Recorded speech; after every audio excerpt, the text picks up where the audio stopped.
to the 2021 Lane Flicks October Horror Fest. Yo, yo. How's it going, everybody? It's Kirk and Tommy, Lane Flicks Media. And we just watched The Exorcist, the seminal horror classic. I think one of the few, maybe the only American horror film to get an Oscar. Oh man, really? I believe so, if I'm not mistaken. And yeah, so like, I remember telling you a little bit about it, and I know you know, like, you had general knowledge about the movie. Yeah, like very. I would say like, yeah. Like I said, I'd only seen a couple of scenes and like tried to recreate the whole movie from there, but I definitely had no idea what was gonna go on. Okay. So as far as plot goes, you were pretty blind, like you didn't know a lot about like the story. You just like remember I was saying I thought the possessed girl was like a woman and not a little girl. Yeah. Like, okay. Yeah, that was pretty crazy. Okay. So I will say I think because my parents are very religious, they had me watch this when I was probably 12, 13. I was pretty young. So you're right. Still old enough to. Yeah. I could stomach it. Yeah. Right. I think there were a few parts they fast forwarded. Like I'm pretty sure the crucifix part they fast forwarded. Yeah. Dude, I couldn't even look. I can't even lie. Yeah, it's gut wrenching. Yeah. Just to give the specs of the movie. 1973 horror film directed by William Friedkin, written by William Peter Blatty, and starring Ellen Burstyn, Linda Blair, Max von Sydow, and Jason Miller. Really solid cast. Not big movie stars necessarily, but really good character actors. And if you've never seen it, just go watch it. I don't even want to give anything away. It's one of those movies I feel like you have to go in kind of cold to enjoy it fully. I mean, if enjoy is the word. Well, so before we get into like the meat of it, what would you recommend it to your average person? Yeah, definitely. Okay. Just because it's an American classic, so okay. You know what I mean? I think everyone should definitely see it. But yeah, I feel like in a way it's higher up on the list than The Shining, but it's definitely in the vein of that, like one of those movies that, like, yeah, it's a horror movie if you're not into horror stuff. You know, I get you might not be inclined to watch it, but you should watch it. You know, I think everybody should. It's one of those movies that like everyone. I don't even think everybody should watch The Shining, but everyone should watch The Exorcist. It's a dark movie. Yeah. It's. We're pretty much just gonna jump right into it. We open with some really awesome establishing observation shots, and then we get the old man Max von Sydow's character in the desert, and he finds the little like demon head, and he like dusts it off and stuff. It's kind of reminiscent of the beginning of Jurassic Park. How like the beginning of that they're doing like the paleontology and fossils and stuff. Kind of yeah.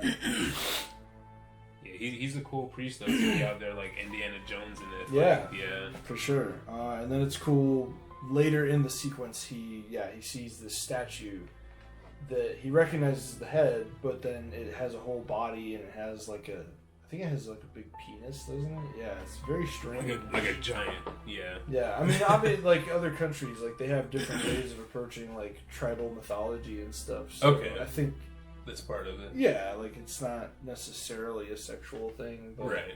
We're introduced to Ellen Burstyn, Chris McNeil. She shown to be kind of like a big shot actress and someone who really cares for her daughter Regan. She's very focused on being a good mother, but also her career. And it's just interesting to see a character like that, like walking that line. Yeah, she has like a decent balance for sure. Yeah. And then Jason Miller, Father Karras, he goes to see his mother who has a hurt leg. And we pretty much get like the innocence of their relationship, the pureness of like how he doesn't have a wife, so he's just taking care of his mom. Yeah. You know, because she didn't have anybody either, so it's very simple, but you relate to it because everybody has a mom. Everybody has some person that is taking care of them. They'll love. Hopefully, at least. Hopefully, yeah. But they build a theme of broken families and kind of like sticking together and trying to keep your sense of family together in this movie. It's a recurring theme for sure. So up to the point where like supernatural stuff started happening, how did you feel? Like, were you? It was just like a little delightful movie. Like you had no idea of supernatural. I mean, besides the title, but you know what I mean. It's kind of like a documentary of just like a single mom. Yeah, like a single actor mom. You know what I mean? Like, yeah. Okay. You definitely get the sense they're like these rich people. You know what I mean? Right. Like the kid can name horses. It's like, oh shit. Right. They're rich. Yeah. Yeah, for sure.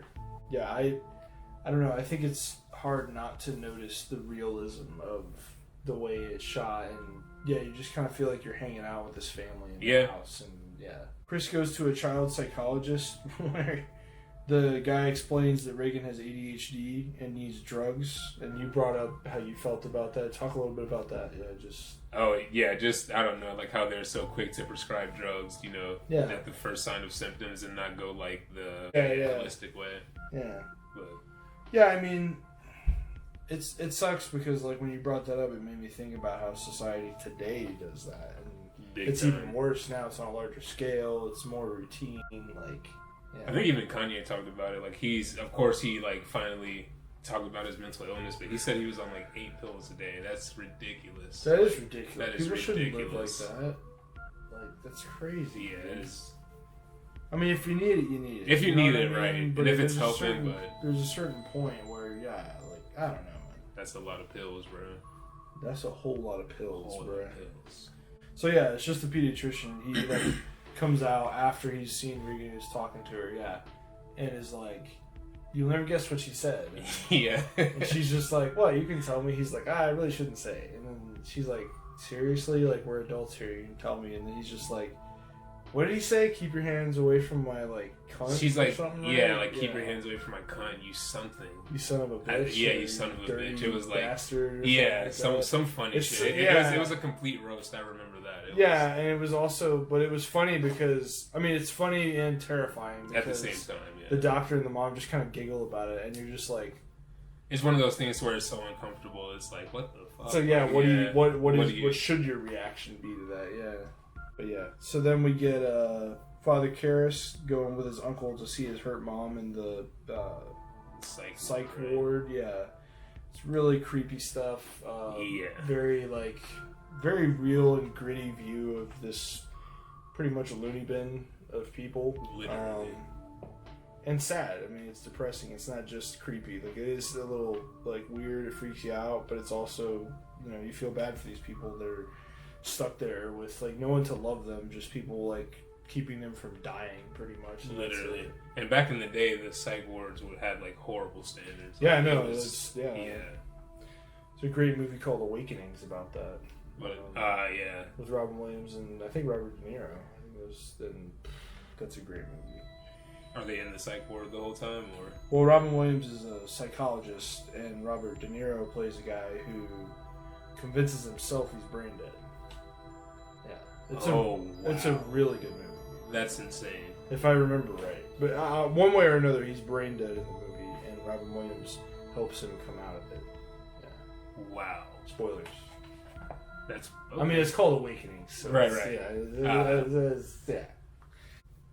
So then, after finding out his mom blames him, Father Karras he gets really upset and goes to the gym, and we have like Rocky before Rocky. Yeah. Like Father Rocky. Father Rocky. Yeah. And then Chris McNeil hosts a party with the director Burt Dennings, and he gets into a fight with Carl after calling him a Nazi. And a lot, by the way, not just once. Yeah, so this guy's Swiss, and he's not German, he's Swiss. So I guess he's Germanic. So the guy generalizes and calls him a Nazi, and the guy doesn't take that lightly, because why would you take that lightly? It's an awful thing to call somebody.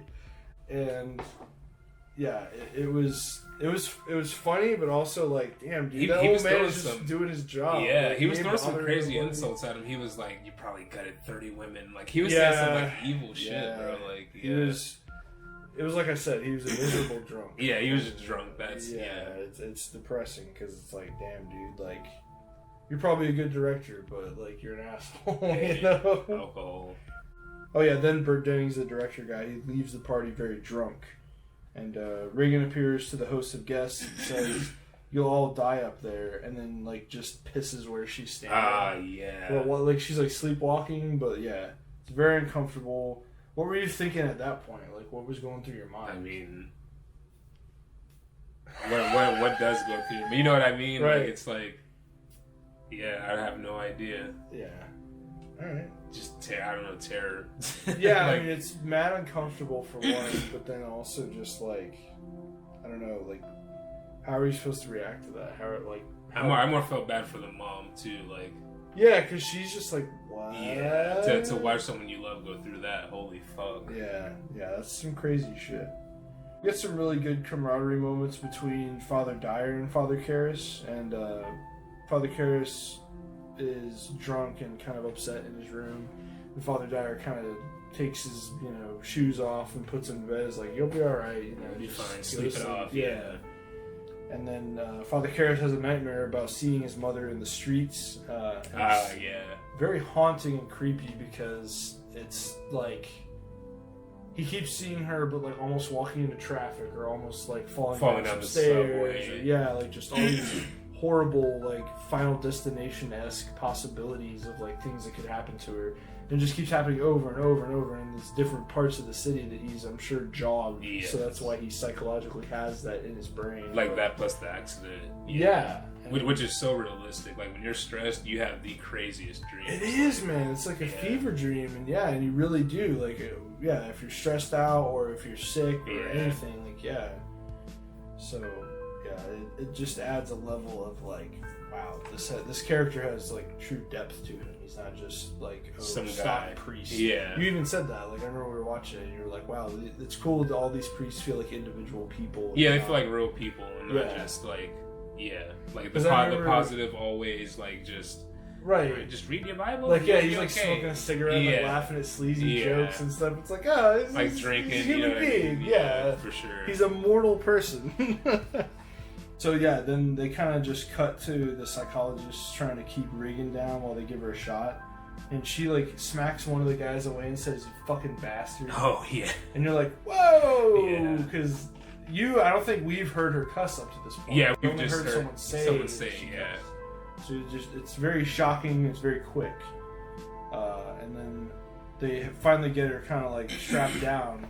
And this is the first part where they do like the neck funnel thing. One of the most horrible scenes. It's so that well like it is that scene is it's fucking so horrible. well done because it really looks like they stick her, and then it really looks like when they put the little plunger in her neck, the little like. See, in movies, like you have you're good at compartmentalizing like all that shit. Like I'm just sitting there like, yo, they're putting a fucking rod in this little girl's neck. Like, no, I know, but I watch horror movies. So at a certain point, I think I've just seen so many that I always look at them like, wow, that effect is yeah, so that good. effect. See, I always look at it just like, that's I think it's because I want to make a horror film one day, so it's something that I aspire to, and I like to see the techniques of how people do, how they light them, how all that stuff. So it's like when you watch a magic trick, I'm just like, that magic's crazy, but you're I'm more like, about learning the trick. The way he moved his wrists around, all that stuff. Yeah, that's exactly what it is. It's pretty crazy.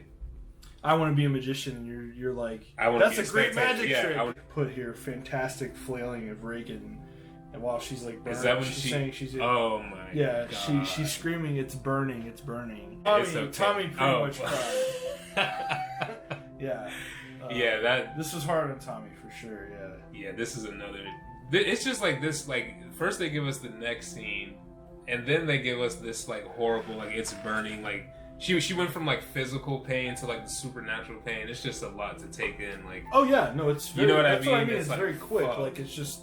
Kind of like, hey, this is happening now. There's no, if there is music, it's very minimal. Yeah, like there's. But it's just like, hey, this is happening now. Hey, this is happening now. And you just hear like the acoustics of the room they're in. Like she's screaming. The bed. Yeah, it's like so real. Like, oh fuck. It's very the great. realism is god.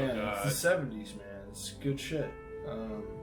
So then they scan Reagan's brain again, and they find nothing. So then. These machines are horrible, by the way, that they're using. They're terrifying. Like, they're like I think they call them fucking CAT scan machines. Yeah. Or are they X-rays? I don't remember. They're X-rays. They're like X-rays. Okay. But yeah, they like put this weird like don't they put a weird gel on her head or something? Yeah. And then, like, put a head They put thing like a on her? yeah. And then they have this like weird machine spinning around her head and like making these super loud noises. I'm sure for what she's like 8 years old, right? She's 8 a or little 9, baby, yeah, dude. She's like a kid. She's not like 15, 16. Young woman. She's a kid. She's like innocent little kid. Yeah, and it's really rough to see her go through. I forgot honestly how cruel like the movie is to her and how you just get every ounce of pain that she's like going through. You know, it's pretty powerful filmmaking. Yeah, Sure. I hate it. You just I hate when you have to like feel every emotion in the movie. It's like tiring. I don't even know the word for it. It's powerful. It's powerful. It's like after the movie's done, you're like, it's finally out of the grips. Like, you know what I mean? It's like shit. It is like, dare I say, Kubrickian, because 2001 is like that too. Except 2001 is like no story, all visual. Literally, you know what I mean? yes. Just like, but you still feel the power of movies. You know? Yeah, but Exorcist uses that like for the story, you know, and that's the power Exorcist has for sure. And the mom, Chris's wardrobe, Ellen Burstyn's wardrobe, gets progressively more like somber and darker in color, and she covers her hair more towards the end. So, and her as a person, she gets like really weird. I don't know. Yeah, like yeah. You mentioned that yeah. she changed a lot. In like, in your opinion, because I've seen the movie so many times, I have a hard time keeping track of it all. But I remember you were like, she's acting way different. Like, especially after the not the second priest, but like after the priest started doing the exorcism stuff. Yeah.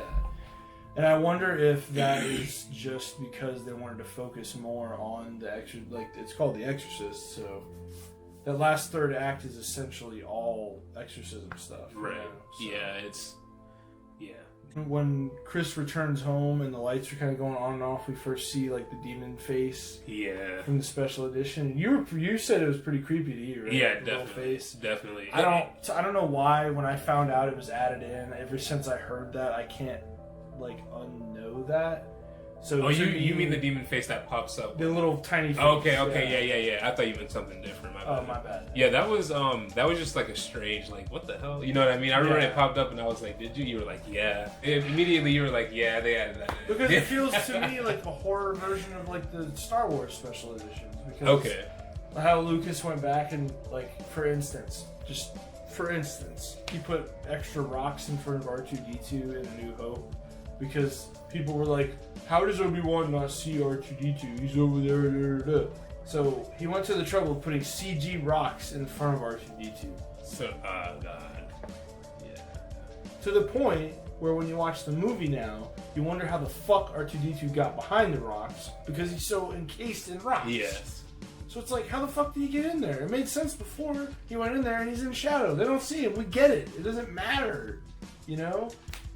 The thing about Lucas is he always gets focused on like the minute details of like logic in the movies, and he doesn't focus on like capturing the emotion or the sense of adventure that he used to, or that I think Spielberg kind of steered him with Indiana Jones, you know? Okay. But to me, you know, The Exorcist and the little faces being added in, and there's other stuff like Reagan's face mutates a few times, and like in the original cut it didn't do that. They just had the makeup. So it just feels like they were going to make you as scary as you can, as scary man. as we can. Yeah, it's like, okay, guys, like, less is more when you're doing this type of horror film. It's like adding to an art piece after it's already been made, kind of. It's like, yeah. No, I would like a classic art piece. I mean, yeah, Star Wars is Star Wars. You could call maybe A New Hope and an Empire like works of art. You know what I mean? I don't know. Like, there's The Exorcist is a work of horror art. And I feel like if you call something a piece of art, you accept like the flaws of it too, because like nothing's gonna be perfect. No. Like, but yeah, except 2001. But yeah, when they're in Reagan's room again, this is the first time you notice how cold it gets. And you see their breath and stuff like that. It is like frigid. Yeah. Yep. And then we hear Burke, the director and family friend of Chris's, fell down a flight of stairs nearby and died. And then Regan comes down the stairs walking upside down on all fours. It's like the spider walk scene is what people call it. And that was not in the original cut. That was another thing they added to make it scarier. Okay. It was something they shot right back in the day, but they cut it. And they're like, like, oh, we're gonna put it back in there. So. Yeah, and even in the movie, like, it was like that part was like, you know, it's creepy, but it's not like, oh fuck, this girl is crawling down the stairs. I think it's because they make the barrier of going into her room so like different. Okay. They make it the environment different so that when freaky shit happens outside, you're kind of like, oh. Yeah, it's just like we're going into a temple of like the devil, yes, kind of in a way. Literally, like yeah. That's why you have to have the priest. I mean, in this movie, whether no matter what your beliefs are, you have to have these holy men come in and like change the situation. You know Okay. what I mean? And I think the fact that it just kind of like, I don't know, it broke out of the room and then they had to take her back out. It was just kind of like, oh, it was like not a stumble, but like a little bit of like a trip. Right. If, like the movie was running, you know what I mean? New psychiatrist comes to see Reagan and tries to hypnotize her, and then the quote-unquote person inside her, and then she flips out again and grabs the psychiatrist's balls. Ah, yeah. And it's like, whoa, okay, like, Yeah. she's going nuts. It's pretty, like, freaky. That's funny, she's going nuts. Damn it. It's like... We're here all week, folks. So then the detective comes to oh shit, what's his name? Ah, yeah. Damn it, dude. I just remember him from You Like Movies? Oh, Kinderman. Okay, Yeah, Kinderman. Lieutenant Kinderman or something like that. Okay. Comes to tell Father Karras that Dennings died not only from the fall, but his head turned completely around, like 180 degrees. So there is like a hint of something else going on than just he fell down some stairs. We then get Chris talking to the board of doctors, where there's like a dozen doctors there. You know, Yeah, like the big table. Yeah. And then at the end of their rope, they recommend exorcism. And up until this point, like we're going to talk about some history real quick. The Catholic Church had not authorized an exorcism, and I think it was like 70 or 80 something years. It was a long time. Because, like I told you a little bit about it, it seemed from what I read about it that people kind of lost faith in a way in the the idea of exorcisms, right, and took it a little less seriously. It became more of a joke, and so the Catholic Church was more embarrassed by it. Right. I think they even mentioned that it's an embarrassment or something in the movie. He definitely was mentioning that they were not too knowledgeable about it, too. Yeah, he was like, you probably know as much as a priest does. As a priest does. So in real life, too, it's not just like in the logic of the movie. In real life, people hadn't really done exorcisms. After this movie came out, it's almost like, you know, making like a McDonald's movie and people started going to McDonald's more. Like, I don't want to compare it like to commercialism, but it's pretty much how it happened. Like, they made the movie, it came out, it was like a smash hit, people liked it, and they started going to, like, people with problems started going to Catholic priests and asking for exorcism, to the point to where it became back in fashion again. So it was really, it was a socio-political movie, you know, it wasn't just a horror film.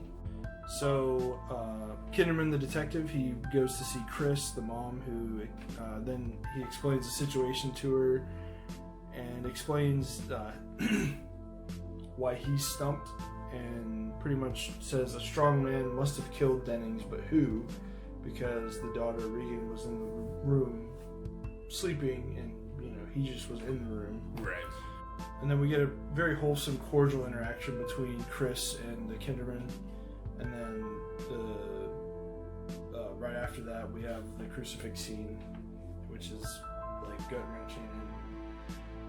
One of the most viscerally horrific things I've ever seen in a movie, like still to this day, because I know there's, like, I would say the Twin Peaks Laura Palmer death scene is in that list. Yeah, it's like, yeah, but this scene is definitely, it's a little girl, so anything that happens to her is, well, yeah, it's a little girl times. on top of, like, the fact that it's a symbol of, like, holy reverence. Yes. That is, like, violating her and, like, scarring her body. It's awful, you know what I mean? It's and I mean, even if you don't believe in religion, at least, you know, if you have some reverence for any type of religion, you can agree that it's awful when symbols that you find comfort in or reverence in are defaced. You know, it's an awful feeling. Yeah, it's like how the Nazis took the swastika from, like, India. It's like, what the fuck? Like, what? Yeah, I think it was Like, why it was a Christian cross in India, or like. Okay, is that what it was? Yeah, like, yeah. why? That is so weird, dude. Like, I don't know. It's like with the Antichrist thing. Like, why not make your own thing? Like, why take something that is already something and stands for something? Then it's like, oh, I'm gonna be the opposite. Like, they oh, you're my big brother. I'm the evil little brother now. It's like, well, yeah. you know what I mean? It's like, come That's on. a whole other video. Yeah. The mom meets with Father Karras. They talk about Regan, and she lays it all out on the line and begs Karras to help her daughter. So then he agrees to see Regan, and they go back to the house, and he has a little conversation with the spirit. Right. And then the spirit claims to be the devil, not just like a demon with a name. Right. Because the first step, if you've watched anything related to like spiritual stuff or exorcism stuff, is finding out how to identify the demon by its name. Okay. I guess to start to command it or become familiar with it to convince it of stuff. You know, there's all different ways of approaching it. So then he asks Regan if she knows his mother's maiden name, and then she does the green puke on him. Oh, yeah. And a little bit goes in his mouth, and Yeah. you're just like, oh god. So I remember you said before we watched the movie that you remember like hearing about the big like shock moments in this. Had you heard about that, the puke? No, like, no, especially not going in the mouth. Like, I knew she puked just because, like, I think it was like Scary Movie or So something. you still didn't know what to expect. But yeah, I didn't know she, like, because it's like in other movies, and like I think when I saw it, when I saw the scene when she pukes, I've seen it like years ago. But I thought it was like this huge, like she's just like projectile puking, but like with it being just a little bit of puke and it being accurate on the face, it's kind of worse, to be honest. Like, yeah, it goes in the fucking mouth. Like that's worse than just getting it all over your as you face. said that just Yeah, now, dude. It's awful. yeah, it's yeah.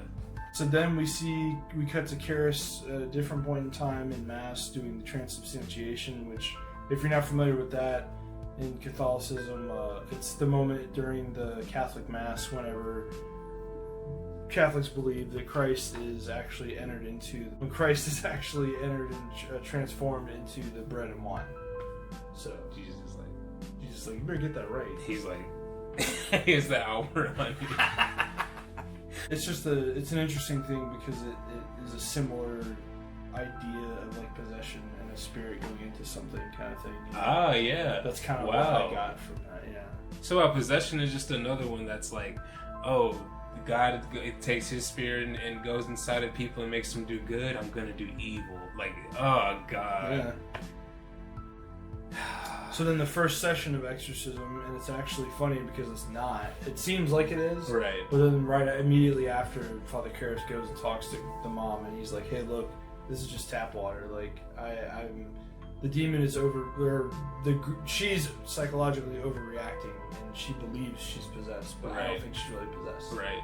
I love the shot, even though it's not really holy water. The first shot of him like doing the cross. The cross. I just think it's such a great shot. It shows like him as a confident character, and I like that because it's cool that he believes in what he's doing.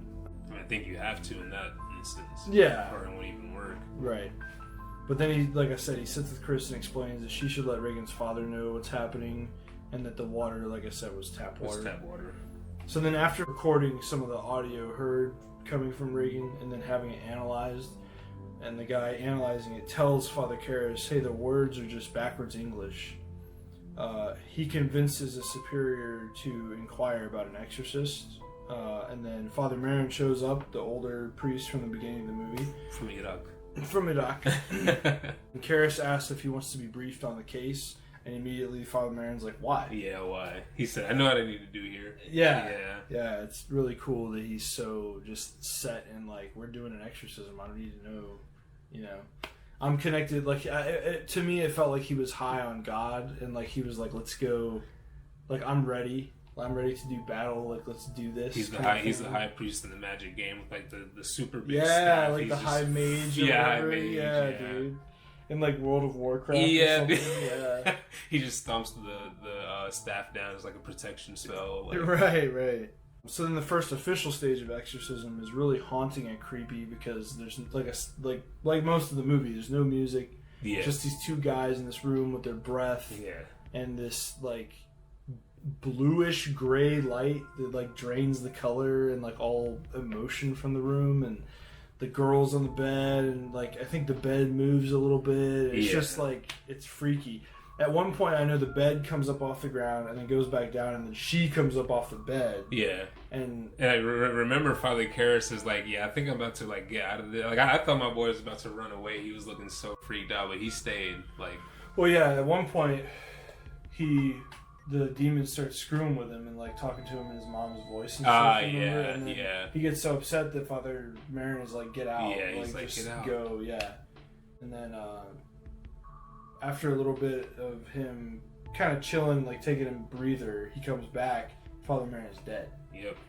And Regan she like does that evil laugh, the cackle, and oh god, it makes my blood curl every time I hear it, because it's just so like, they do the voice so well because it sounds nothing like the little girl. It sounds like the literal opposite of her voice. That like, it's so good. Yeah, like literally. I love before Father Merrin dies, the two priests are sitting on the stairs and they're exhausted. They're just tired from doing the exercise. Getting puked on. Doing the exercise. Yeah. And Father Merrin just kind of tells Father Karras, I think the point is to make us despair and to make us believe that it's impossible for God to love us. And it's just a really powerful, simple idea of Satan and like what I mean, even if you're not a religious person, what anxiety or bad thoughts can do to a person and tear them down and turn them into a monster, into a darker version of himself that isn't happy, Big time. So I mean, the movie is like allegorical too. You could look at it as just like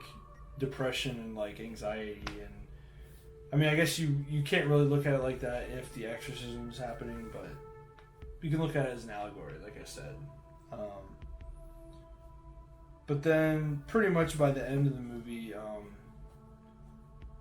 the Father Karras is really upset because he sees that Father Merrin has been killed. Yeah. And he runs over to the little girl. Remember he punches her? He like punches her in the face a few times. Oh yeah. Because he gets like so upset. Yeah. He's, like, hitting her. And then oh shit! I definitely forgot about that. Yeah, dude. Yeah. Okay. And then he is rocky. Yeah, he had that little right hook for sure. Yeah. But fucking that jab. Yeah, dude. But basically, he commands the demon to go into him, and then the demon moves to him, and then he goes to like, I don't know what the demon was gonna have him do to Regan, but he like goes to like attack Regan or whatever, and then you can see Father Karras fight back, and the demon goes back into him, and then he jumps out the window and he dies on the same steps that the director guy did, and it's just, I think there's a back and forth among fans of this film as to whether or not good or evil won. And it's like, how do you... The writer of the movie is a very religious guy, so he likes to believe that he wrote the story, and the fact that Father Karras sacrificed his own life is the good fact prevailing. It's good. Yeah, that is. And like Father Dyer was still there, and the friendship of him and Kinderman like starts with that story. Okay. So like to him, it's a good ending, but some people believe because it consumed both these holy men and ravaged this little girl's life, that evil won. So I think it's just an interesting, Lynchian way to look at it almost, because it's like you kind of glean, like you decide how you feel about it, and you choose your fate. Yeah, you watch the movie and you decide, you know what, I think good won, or you know what, I think evil won, and I think the movie is about how evil the world can be and how fucked up life is. I think evil won the battle, but good won the war, because evil fucked some shit up. They killed like 3 priests, bro. Like, fair enough. Okay, that's a good way. I like that. Like, so evil won the battle, but good won the war. Okay. Which happens a lot in life, Yeah. Oh yeah, dude. Yeah, absolutely. Yeah, I mean, it's definitely allegorical to real life. So I mean, I'm gonna be honest. You don't seem terribly impressed with the movie. Did you like it, or? Yeah, I liked it. Okay. It was I think having seen like big parts of it might have like killed the movie for me, just because there wasn't this big like what the fuck? Even though there were still what the fuck moments, but yeah. So not all of the shock moments were like had their full value. Exactly. Because I had seen. Understood. You know what I mean? Because it's such a classic movie. It's like I'm surprised I haven't seen it until now, but like it's so classic. You see bits and pieces everywhere. You hear it referenced. Right. Like I said, I've seen so many parodies of it, or like just rip-offs or it's homages. Hard. Yeah, it's hard. It's hard to watch it after having seen so many movies, like you said, that have the DNA of it in it, and have been done in a more modern style. Have been done with not better effects, but more modern effects, more fluid. Just, I mean, better production overall, just because of the times, you know. Well, I mean, I don't know, because like 2001, like that movie's back in the day, and that shit is there's things like it. Yeah. Oh wow, before this. Yeah. Okay. I was gonna say there's things like it, but there's nothing like 2001. Like there's nothing that's right. You know what I mean? Like I don't know. I don't even know how to explain it. No, I hear what you're saying. Like there's movies that obviously have the DNA of it. They're just cousins of it. But right. Like Interstellar, like Moon. But there's nothing that comes close. Yeah. It is diluted. It's It's like we said, how Part 8 is pure David Lynch. Moon, and I mean, I love Moon. Moon is like one of my favorite. Oh, Moon is fucking sci-fi crazy, movies, yeah. But it is still an inkling of 2001. It's a little brother, a little cousin of 2001. Kubrick commanded the screen and the speakers that he was presenting to his audience. You know, he had full control over every aspect of it. And yeah, sorry we're like ranting about this. About 2001. It finds its way in every. I was gonna say we gotta just do 2001 at some point, but yeah. So all in all, Exorcist is a classic movie. We both liked it. I love this movie. It's a movie that I think if any person wants to get into horror, you have to see this movie. It is, you know, it's to me one of the great American movies, but it's also one of, if not the best American horror film ever made, because it's such a perfect drama and it feels so real. And yeah, I was gonna say, like, just because it was made back in the day, don't think it's gonna be like an easy, like, oh, I've seen shit from today, so the graphics are better. It's like, no. If you sit down, you turn the lights out, like I always say, you turn your phone off and you pop some popcorn and sit down and watch this movie. It will lure you in, and it will, like, if you like Hereditary, watch this movie. If you like, the Black Coat's Daughter, like we do, watch this movie, because it is in that vein. It is what those movies want to be. You know what I mean? I mean this movie and like Psycho, right. These like seminal old like horror film, like horror tenets of what horror is about nowadays. You gotta watch them. You gotta witness them. So you gotta watch the classics for sure. So like the performances, like the acting. Yeah, definitely. Yeah. There was no there was no one where I thought they were a bad actor at all. Yeah, everyone did their part. Like everyone needed. Even like the doctors and everything, and that's usually where shit's all schlocky. It's like, oh, your daughter has standard fucking disease. But yeah, they did really well. Even when the guy recommended exorcism, it's like, you would think that coming from a doctor would be so weird, but the way he just described it, it's like, man, that would probably be a good option. Well, that's what I mean. If they were just at the end of their rope, yeah. The doctors were like, look, we don't know what to do. Yeah, we don't. We don't have a solution, Go ask the Jeebus. He said it's beyond science, so supernatural shit. Go ask Zach Baggins. Doctor. Yeah. Really appreciate you guys listening. We're going to be moving on. Hopefully Tommy J's going to be back for at least like Critters and Monster Squad for a Halloween special. Shout. And hopefully before then. But yeah, thank you for joining us, Tommy. No Appreciate problems. you being here. And so I was going to say something else. I can't remember now. Anyway, thank you guys for listening, and we'll see you next time. Peace.